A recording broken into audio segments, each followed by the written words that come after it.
एक दिन राजा अपने दरबार में बैठा था और बुद्धिमान काजी उसके पीछे बैठा था।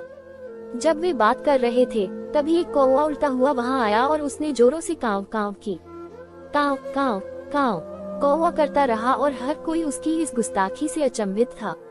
राजा ने कहा, इस पक्षी को यहाँ से निकालो, और तुरंत पक्षी को महल से बाहर निकाल दिया गया।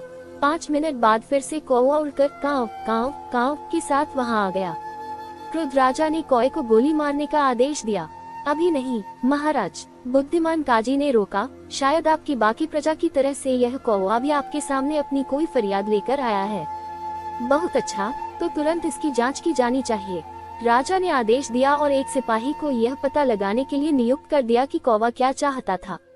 जैसे ही सिपाही महल से निकला, कौवा भी उड़कर बाहर आया और सिपाही के आगे आगे नीचे उड़ता हुआ उसे निकट ही लगे हुए एक चिनार के सुंदर पेड़ तक ले गया।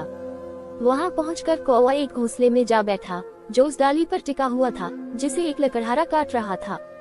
पूरे समय कौवा बहुत जोर से कांव कांव करता रहा। सिपाही तुरंत सारी स्थिति को समझ गया और उस आदमी को डाली काटने से रोकने का आदेश दिया। जैसे ही आदमी नीचे जमीन पर पहुंचा, कौवे ने शोर मचाना बंद कर दिया।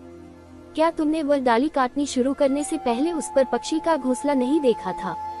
सिपाही ने पूछा। मेरे लिए एक पक्षी का घोंसला क्या है? आदमी ने बेअदबी से जवाब दिया, शायद तुमसे थोड़ा सा अधिक कीमती। इस तरह से क्रोध दिलाए जाने पर सिपाही ने लकड़हारे को गिरफ्तार कर लिया और उसे राजा के पास ले गया तथा क्या हुआ था उसकी सारी सूचना दी। राजा काजी की तरफ मुड़ा और पूछा, इस आदमी को इसकी गुस्ताखी के लिए क्या दंड दिया जाना चाहिए? काजी ने जवाब दिया, महाराज, कुत्ते कभी कभी भौंकते हैं। अगर इस आदमी को पहले से पता होता कि सिपाही इस राज्य के आदेश का पालन कर रहा था और अपना खुद का हुक्म नहीं चला रहा था तो किसी भी प्रकार की गुस्ताखी नहीं होती। शायद यह आदमी पहले ही पछता रहा है। इसको दंड के रूप में कुछ बेत लगाए जा सकते हैं। लकड़हारे के तलवों पर 5 बेत लगाए गए और उसे छोड़ दिया गया। हालांकि दंड कठोर नहीं था, उसे अपने घर तक के पूरे रास्ते में उछल उछल कर चलना पड़ा था। हेलो दोस्तों, कहानी कैसी लगी कमेंट में जरूर बताना और वीडियो को लाइक और चैनल को सब्सक्राइब कर देना। मिलते हैं नेक्स्ट वीडियो में एक और नई कहानी के साथ।